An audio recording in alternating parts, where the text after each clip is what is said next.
if you're having trouble with anyone in your agency or your bookkeeper or your CFO is starting to complain about maybe it's time to tighten that budget, just tell them that story about people have gone to this conference and gotten business and education, so it's well worth the $1,000 or $2,000 or $3,000 that you might put in for it. And you can also make some great friends and have a good time. And Chris, you're a great case study for Counselors Academy. So Spring Conference is a great way in, entry point to the Academy in general.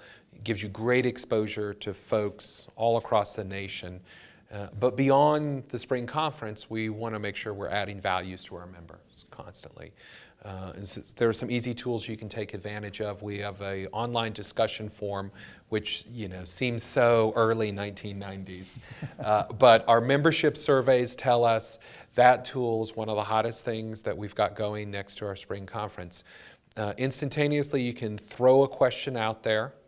What are you doing with errors and omissions insurance? And literally within less than an hour, you'll have 3 or 4 people commenting. Here's what we do. Here's the language we use in our contract. Here's our broker. Here's how much we're paying for it. You can ask about that. You can ask about billability. You can really ask about anything. And you get some really robust threads going on in that discussion group on our website. I don't have errors and omissions insurance. Do I need that? No, what do you have? I don't either. You can get some good verbiage in there. How do you sneak around without paying for it? That's there you go.